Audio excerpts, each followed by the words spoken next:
Assalamualaikum dan salam sejahtera semua. Welcome to our podcast, not a medical podcast but it is about health. Atau dalam bahasa Melayu dia bukan podcast perubatan tapi tentang kesihatan. My name is Dr. Ika Muhammad Saleh and I'm very honoured to be the first host of this first podcast episode. Tapi sebelum kita mulakan dengan episod kita today, I nak cakap sikit pasal our title. Bukan podcast perubatan tapi tentang kesihatan. Kenapa nama podcast macam ni? Dia sebenarnya pasal kesihatan ke tak? So it's not a medical podcast sebab ini memang bukan podcast klinikal. Kita tak akan cakap pasal diagnosis, specific diagnosis. Kita tak akan cakap pasal ubat apa nak makan ni dan juga rawatan individu. Tapi kita lebih sebagai public health professionals, kita tetap akan bercakap tentang kesihatan cuma dari sudut yang berbeza, iaitu sudut yang lebih luas lagi. Podcast ini ada di bawah Department of Social and Preventive Medicine ataupun Jabatan Perubatan Kemasyarakatan dan Pencegahan di bawah Fakulti Perubatan Universiti Melaya atau ringkasnya SPM. What is public health? Apa public health sebenarnya? Jadi kita melihat kesihatan awam ni bukan sekadar apa yang berlaku di hospital ataupun di klinik, tapi kita lebih nak tengok apa yang berlaku dalam komuniti. Kita nak tengok dasar kerajaan, persekitaran, the environment, gaya hidup, our lifestyle, ekonomi, pendidikan, sistem kesihatan itu sendiri dan juga di tempat kerja, dalam komuniti. Jadi semua ini mempengaruhi kita punya kesihatan. Dan dalam podcast ini kita akan bincang, kita akan bersembang dengan isu-isu kesihatan semasa, penyakit kesihatan mental, polisi kesihatan dan macam-macam lagi perkara yang kita rasa kita jarang fikir tapi sebenarnya ia lebih dekat dengan kehidupan seharian kita. Jadi menerusi podcast ini, kita akan siarkan dialog bersama tetamu-tetamu jemputan, dan what's unique about what public health is that it's so diverse. Kita bukan saja ada medical doctors tapi kita ada dietitian, kita ada pakar-pakar epidemiology, kita ada pakar biostatistics, dan for myself sendiri, I am trained in sociology and medicine. Jadi podcast kita akan jemput bukan di kalangan doktor tapi juga orang-orang yang bekerja di lapangan dalam healthcare. Sebab tu nama podcast ni not a medical podcast but it is about health. Tanpa buang masa, topik kita pada hari ini, we're very lucky we have to have Dr. Ng Aika, our very own dietitian. Thank you Dr. Ng Aika for being here. Kita dah masuk pertengahan bulan Ramadan ni dan setiap tahun mesti ada banyak nasihat tentang puasa, tentang pemakanan di WhatsApp, dah tular di social media, but kita tak tahu mana satu yang betul, mana satu yang mitos. Jadi hari ni kita nak tanya Dr. Aika pasal perkara yang orang selalu tanya when it comes to puasa dan kesihatan. Before we go to the first, ni adalah sesi santai je, kita macam borak-borak, is very casual. This is for our general audience kan dalam masyarakat tu. So before we go to the first question, maybe you can tell us a bit about your background. Belajar kat mana dulu? PhD buat apa? Terima kasih Dr. Ika for the invitations. So it's an honor lah to be present over here. Okay, so as apa yang Dr. Ika tadi jelaskan, saya ialah seorang dietitian. Okay, dan saya actually graduate from UKM, University Kebangsaan Malaysia, saya punya basic degree. So then after that I pursue my master in public health kat International Medical University, and after that follow my pursue my PhD kat Universiti Melaya, dan topik saya adalah berkait dengan muscle strength, dengan dietary intake dan physical activity, apa kaitannya, dan among the adolescent.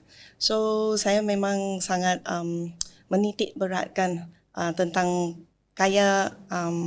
cara pemakanan yang lebih sihat, bukan saja di kalangan orang muda tapi saya rasa untuk semua orang, dari bayi sampailah orang tua.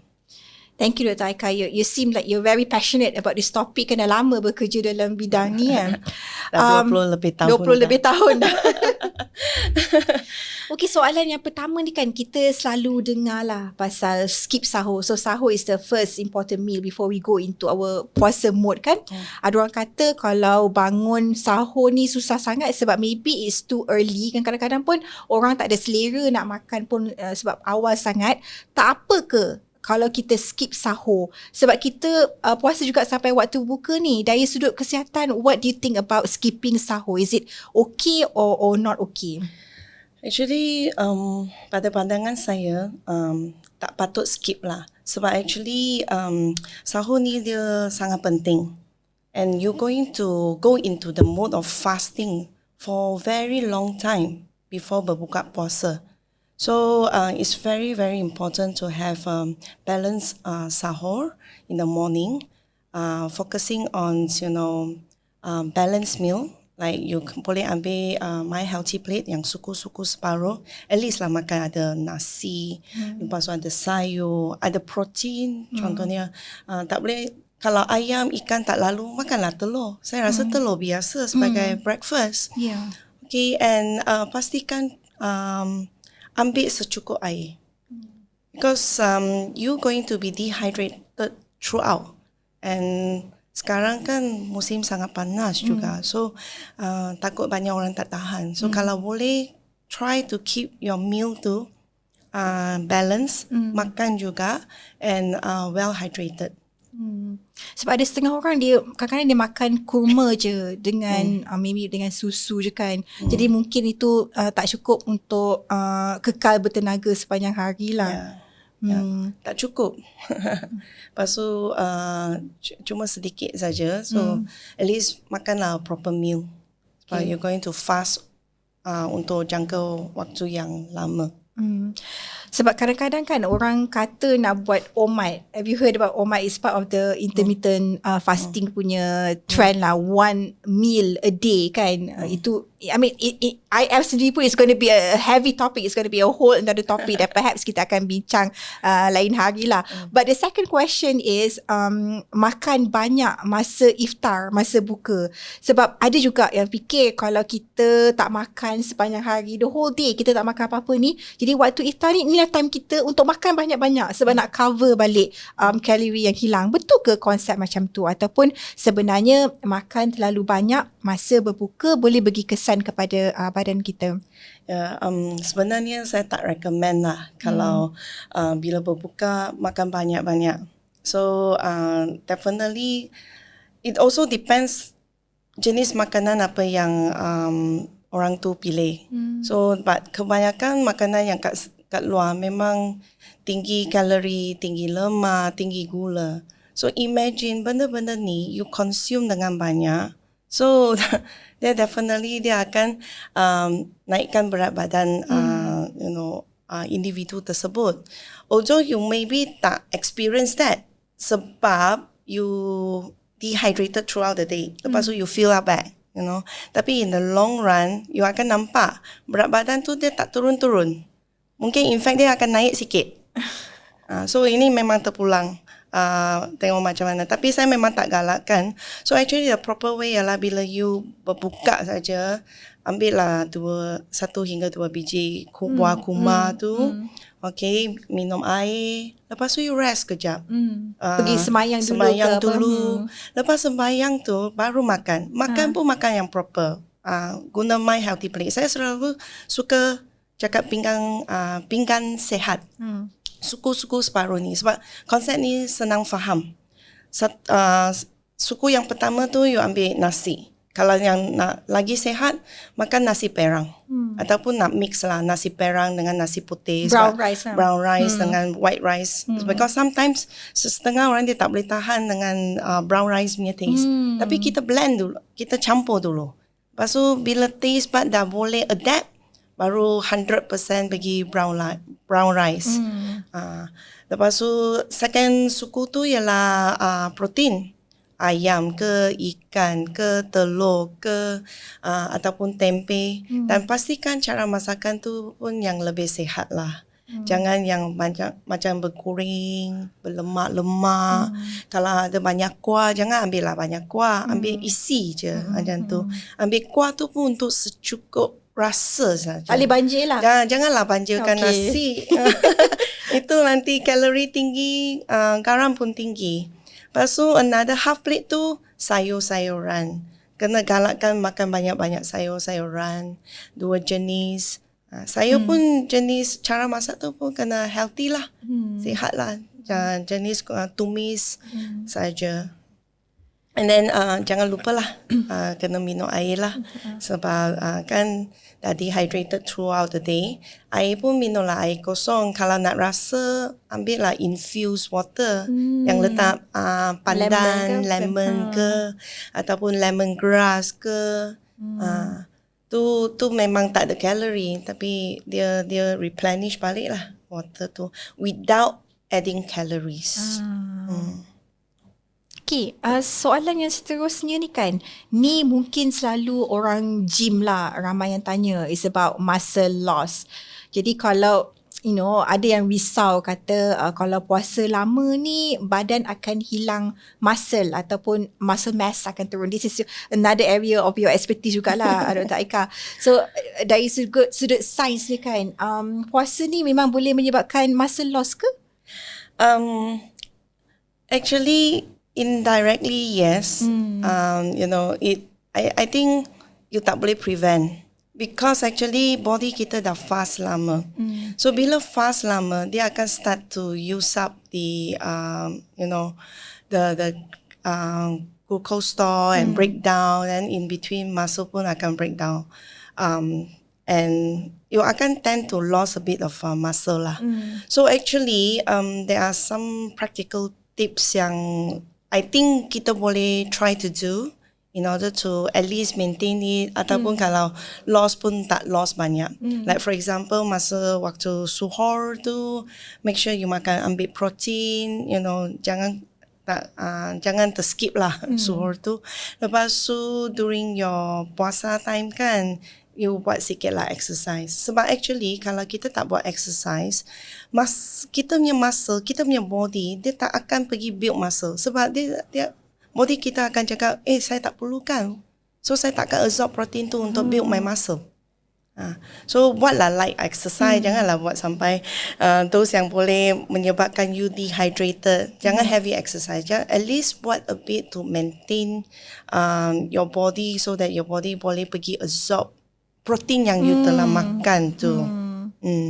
I see. I mean, you can continue with your exercise, your light exercise, tapi mungkin focus on the protein intake jugalah. Now, itu kalau orang yang pergi gym. Now, orang yang pesakit diabetik, penyakit kronik, like for example, my mom has hypertension kan. So soalan seterusnya agak penting lah. Ada juga yang orang fikir kan kalau ada diabetes atau penyakit kronik tak boleh puasa. Betul ke macam tu? Adakah ada keadaan tertentu that pesakit boleh berpuasa tapi dengan pemantauan? I know that this is maybe more of a clinical question lah kan. Tapi mungkin perspektif dari seorang dietitian, what is it that you think kalau kita nak address soalan orang pasal diabetic and also puasa? Basically, this question can very, very common. So, especially when the pesakit is, having a diabetes, memang challenging lah masa Ramadan tu. There's always a question, should I puasa or should I not puasa? So, but again, there's plenty of information out there and also expertise that look into puasa and Ramadan. Puasa and the diet for diabetic patient. So, sebenarnya kalau you are having a well-controlled blood sugar, puasa not an issue. Not an issue. But with the proper planning dengan medication adjustment, especially those on insulin. So all these things bukan main-main nak sendiri adjust. So I think most importantly, seek the medical advice. Kalau diet part, then look for a dietitian. You can always ask the doctor to refer you to a dietitian to get a further consultation so that the menu boleh individualize. Because different people, they act differently. So my point is, kalau you are having diabetes and your blood sugar is well controlled, no issues of puasa. But you need to have a tight control, like what you say. Kena monitor, tengok macam mana. Okay. Tapi those yang uncontrolled, then most of the time the medical practitioners may advise that not so wise to do so lah. Itulah bila kita cakap pasal diabetes ni, for me kan, I macam automatically ingat benda-benda manis. Dan benda-benda manis ni termasuk juga kurma yang kita makan pada bulan puasa tu. So it's very synonym kan dalam bulan Ramadan. Every household would have stacks of kurma kan. Sebab orang kata, bukan orang kata, I mean it's kurma itself is very sweet. Jadi there are perceptions that dia boleh naikkan paras gula dalam darah. Jadi especially for those who are diabetic, kena elakkan. Betul ke macam tu? Should we avoid kurma because of the sweetness? Actually, kalau based on our practice, kita tak suruh patients Muslim yang ada diabetic elak kurma. Tapi kita ajar macam mana makan. So untuk breakfast, ambil 1 hingga 2 biji will do. Because actually, dates ni, although dia memang high in sugar naturally, sebab in the dry form pula, but don't forget, dia juga tinggi in potassium and other vitamins and mineral as well. Berkhasiat. Dan juga fiber. Okay, so dia masih berkhasiat. And I think in the Muslim, dates is something that's dia ada value dia, and there is a reason why you all makan the dates now. So I think we shouldn't be stopping, and our role as a dietitian, usually kita tak suruh you jangan makan, but kita akan ajar you all how to makan. Even for us yang tak ada diabetes pun berpada-pada kan. Yes. That's always good to have it, but moderation is the key. Minum air pada bulan puasa, orang kata sebab siang kita tak minum, jadi malam pun tak perlu minum banyak sangat. So sebenarnya how important is hydration masa Ramadan kan? Dan macam mana kita nak pastikan kita dapat cukup air, kita minum cukup air? Okay, air sangat-sangat important for our body, because actually in our body about 70% are fluid. So actually, kalau a person without water, the person cannot survive without water for 3 days. Tapi kalau without food, the person still can survive lagi maybe up to about a week. So this demonstrate betapa pentingnya pengambilan air. So air sangat penting. Even masa bulan Ramadan. Yes. And air memang galakkan ialah air kosong. Air kosong. Jangan air bergula. Tu yang dangerous. And how to keep yourself hydrated well kan. Sebab lepas dah berbuka puasa kan. And throughout the night until the next day sebelum suhur. Actually you banyak opportunity untuk minum air. So you gonna time accordingly. Time accordingly. Minum from time to time. That's how you keep up. And try your best to, kalau boleh, try to achieve 2 liter. Kalau tak pun, at least 1.5 liter per day. I'm taking my own water intake. Cukup ke tak I'm taking water? Even okay, sometimes kan, kita tak puasa. Throughout the whole day, there are people also didn't meet the requirement like 2 liter per day. 1 liter mungkin. Like elderly is even worse. Maybe less than 1 liter. Because mereka takkan rasa haus. Mereka takkan rasa haus, mereka takkan cari air. Ataupun they have fear minum air. Sebab takut nak pergi tandas. Ataupun mungkin sekarang ni orang takut nak minum air banyak sebab orang nak jaga wuduk. Sebab dia orang kan sembahyang tarawih nak pergi masjid. So they don't want to take too much of water. Tapi again tarawih tu dalam sejam 2 jam je kan. You can still take sips of water. Yes. Dan selepas tu pun you can take more water lah kan. If you look at it right, macam lepas berbuka puasa, right immediately you dah ambil segelas air. So usually 1 glass of water lebih kurang 250 ml. So then after that, bila you makan, then along the way you minum air juga. So that will give you another 250 ml. Lepas tu before tarawih, pergi tarawih, you minum sekali. Then after tarawih, you minum lagi. So that one dah easily dah 1 liter dah. Dah 1 liter. Then in between mungkin tidur, you terbangun, minum juga. Lepas tu buka puasa, morning, suhur, before suhur, masa tu suhur kan, minumlah segelas air lagi. Okay, I think the next question ni is quite popular sebab everyone associate puasa dengan weight loss. Penurunan berat badan kan. Automatic weight loss. But for me, it's not so much of a weight loss. Mungkin I have to recheck balik my water intake cukup ke tak, my suku-suku separuh is cukup ke tak. And mungkin my tendency to eat sweets juga, dessert kan. I think that needs to be relooked. Tapi itulah, orang kata berat badan tak turun, malah makin naik. I think it goes back to what you earlier said. So memang betul lah, macam puasa ni is not a guarantee that you can lose weight. Kan Dr. Aika, ataupun ada bergantung kepada cara-cara ni. Mungkin this needs to be supplemented with like exercise ke. What do you think about puasa and the perception that it leads to weight loss? Weight loss. Okay, so actually weight loss kan sangat senang. It's about apa yang you makan masuk and apa yang you dah guna the tenaga, that's mean the tenaga keluar. So it's all about that equation, in and out. So kalau you in banyak maksudnya kalau kalori tinggi, gula tinggi, lemak tinggi, those calories sangat tinggi. And then your output, that's mean you tak exercise, you sedentary. So in dah banyak, out dah kurang. So definitely akan weight gain. So when come to during the puasa month, okay, somehow rather the makanan, that's mean your intake, tend to be slightly lesser than your usual. Your usuals, because they are restricted by the night time, the person need to go to sleep, you know. So maybe the person may lose a bit of weight. And there are also times that people lose weight is because of lose water. Sebab kan dehydrated, tak boleh minum air. Lepas tu bila dah berbuka puasa, minum air pun tak cukup. So that's why dia bagi you illusions of you are losing weight.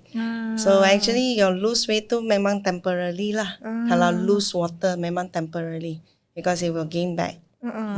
So the point is make sure be more mindful when you are eating. Amalkan pinggan sihat, suku separuh. Suku pertama ialah nasi, mi. Suku yang kedua ialah protein macam ikan, ayam, telur, tauhu, tempe. Dan another separuh pinggan tu ialah sayur-sayuran dan buah-buahan. So amalkan tu, then always be mindful, pilih makanan yang tak bergoreng banyak. So kalau let's say, because sekarang bazar Ramadan banyak. Betul kan? So be selective a bit about what are the food yang you akan choose. Mungkin there are so many types yang you nak pilih. Let's say ada 4 jenis lauk you nak pilih kan. Mungkin you start off dengan 2 jenis, okay, yang lebih ada sikit lemaknya, and another 2 type tu jenis yang lebih sihat. So as a starting, sebab kalau nak suddenly tukar kan memang tak sustain.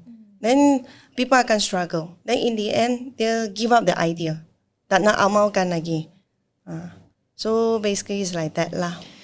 It's funny that you mentioned bazar Ramadan, because I went to a bazar Ramadan in TTDI. So memang heaven, one of the most sought place is in TTDI.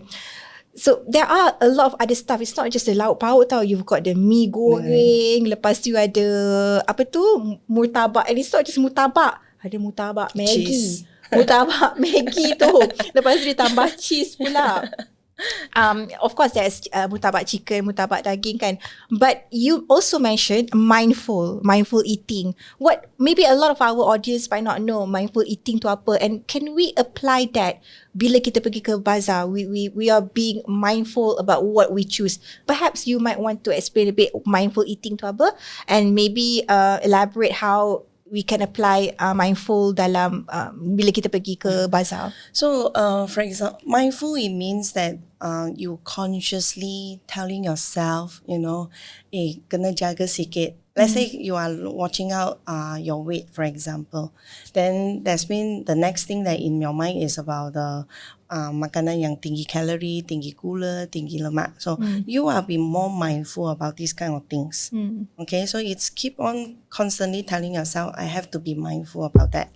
So bila sampai bazar Ramadan, okay, nampak very tempting. Even I myself, okay, as a human being, I think kita akan look very tempted to beli kan. So you tell yourself, okay, tak apa. Okay, saya beli, hari ni saya beli murtabak. Okay. Okay. Yang lain tu saya pergi ambil. I really recommend yang jenis yang nasi dengan ada lauk. Because that one you can control. Tapi kalau makanan yang memang consider one dish macam murtabak, mi goreng tu semua, tu you tak boleh control dah. You know, memang purely carbohydrate, tak ada sayur. Lepas tu mungkin protein pun sikit saja, tak banyak lah. Reason still okay lah, you know. But kalau nak compare makanan yang berlauk tu, dia lebih senang nak control. Lebih senang nak control. Then kalau you, let's say you dah beli murtabak tu, janganlah pergi beli air yang bergula lagi. Kat rumah minumlah air kosong. Nak sejuk kan, tambahlah ais. Tambahlah kat ais. Ataupun hari ni beli air manis, besok baru beli murtabak. Yes. Okay. So kalau tiap-tiap hari buat macam tu, okay. Lepas tu mungkin minggu yang seterusnya you tell yourself, okay, sekarang saya buat selang-seli.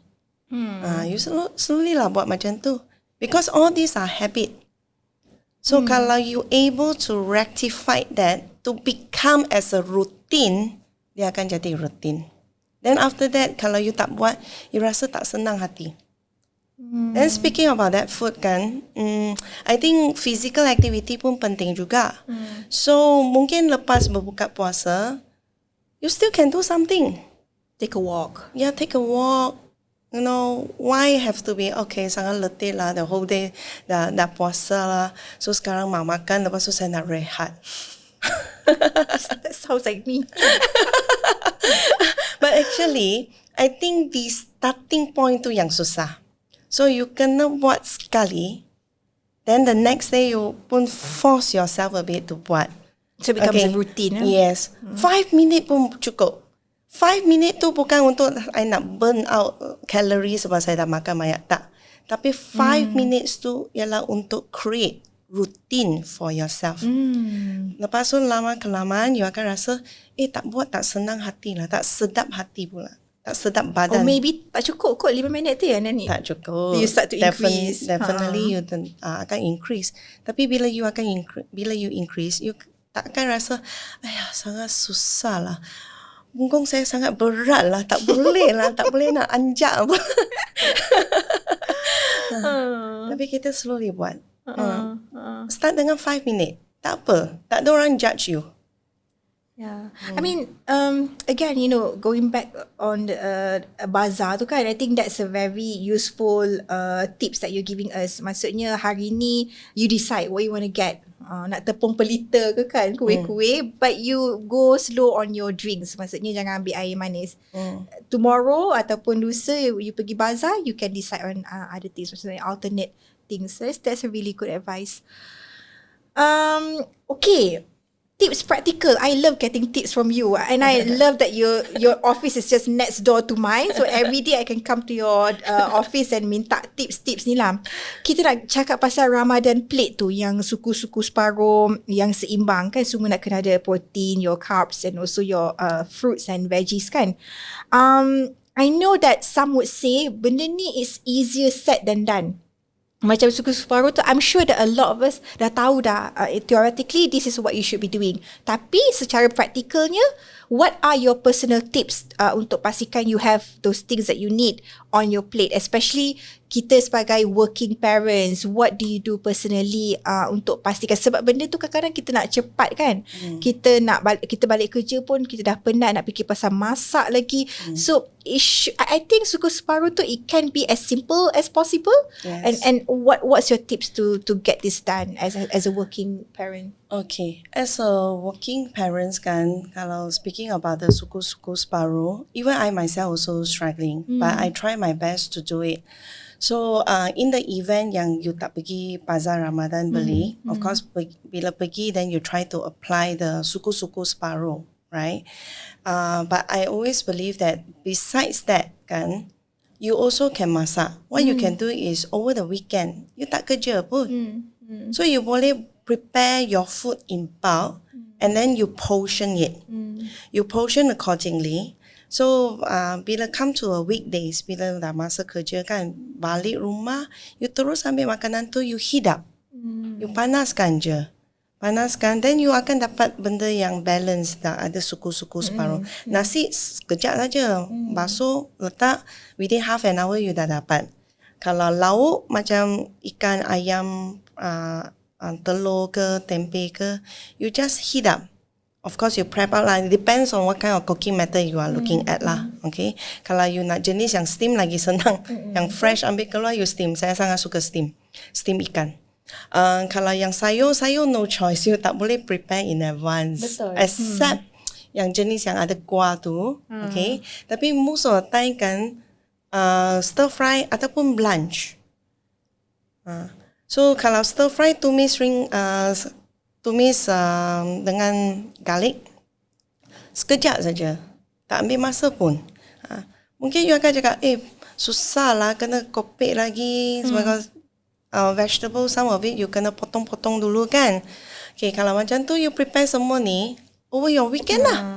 So bila balik saja, straightforward, pergi basuh nasi, masukkan dulu biar dia masak, then at the same time you pergi prepare your vegetable, you stir fry dia, you satu stove untuk stir fry vegetable, satu stove untuk panaskan makanan yang lauk yang you sudah prepare over the weekend. Then after that, well, you dah dapat satu dish, satu pinggan suku-suku separuh dah. So vegetables tu, kalau kata kita nak prep over the weekend, can it be frozen? Yes, can. Okay. Macam broccoli, cauliflower, all those things boleh dah cut kecil-kecil, masukkan dalam bag tu kan, the ziplock tu, and we put them in the freezer. Bila nak masak guna, ambil je daripada freezer tu. Boleh kan? Boleh. Tapi usually saya letak kat chiller. Sebab kita belum prepare lagi. Kita belum prepare, cuma cut saja. Of course, there are certain types of vegetable you tak boleh prepare too well in advance. Nanti dia akan oxidize, macam lebam-lebam and all those things. Betul. Then you rasa macam tak lalu nak makan benda ni, macam sudah rosak. So that kind of vegetable you try to prevent. You akan select those fruits, those vegetable yang you rasa dia boleh tahan lama. Then you can prepare macam tu. Yang tak boleh tahan lama, then on that day itself you basuh, then you terus blanch and ataupun tumis macam tu. Okay. Okay, correct. That's usually what I do lah. Very, very useful tips. One last question before we end. Boleh tak share recipe your ikan tu? How do you cook your fish, your steamed fish? My ikan sangat simple. That's what we want. Sangat simple. Okay, how do you do that? I usually will defrost it. Then I will cut some halia and put on top of the fish, and then I will just let it steam. Okay. After I steam already, then I will put some soy sauce and also sesame oil on top of it. Macam tu saja. Tu saja. And then my boys like it very much. He always like, but you have to make sure the fish is fresh lah. That's one thing lah. Kalau tak fresh, tak sedap. Tak sedap kan? Tak sedap, you know.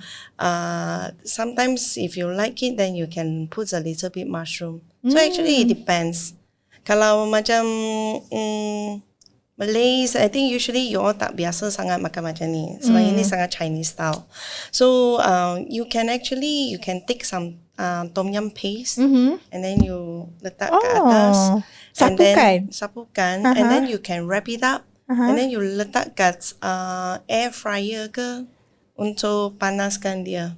It's kind of like macam steam a bit, grill a bit. Not so much of grilling lah, you know. But it's like cook the fish within the what's the name of the material already? Aluminium foil. Yeah. Macam kat luar kan ikan bakar. Ini bukan ikan bakar lagi. Air fryer lah. Ikan basah kat dalam air fryer ke ataupun microwave. Tu bagi rasa. Okay. Setengah orang akan letak sapu sikit garam kunyit. Dekat Kalau ikan makan tu. banyak kunyit kan. Garam kunyit pun boleh juga. Okay, dah dapat satu menu untuk buka steamed fish for our audience. Dr. Aka, thank you so much for joining us today and for sharing all those insights with us. Banyak tips yang kita belajar. Kita rasa macam biasa je Ramadan, rupanya ada penjelasan sains di sebaliknya. So hopefully perbualan kita, our conversation here would be very beneficial to our audience untuk memahami puasa bukan sekadar menahan lapar dan dahaga, tapi juga peluang untuk kita jaga kesihatan kita. Jadi kalau anda rasa perbualan ini bermanfaat, jangan lupa untuk share podcast ini dengan kawan-kawan, dengan keluarga, dengan rakan sekerja yang mungkin sedang mencari info tentang kesihatan sepanjang Ramadan. Dan seperti yang saya cakap pada mula tadi, kalau anda berminat untuk memahami isu kesihatan dari perspektif yang lebih luas, bukan sekadar rawatan tapi juga dari sudut kemasyarakatan, polisi dan pencegahan, teruskan bersama kami di Not a Medical Podcast, but it is about health. Podcast ini dibawakan oleh Department of Social and Preventive Medicine, Fakulti Perubatan Universiti Melaya. Jangan lupa untuk follow dan subscribe supaya anda tak terlepas episod-episod seterusnya. Saya Dr. Ika Muhammad Sari dan terima kasih kerana mendengar. Jumpa lagi di episod yang lain. Terima kasih.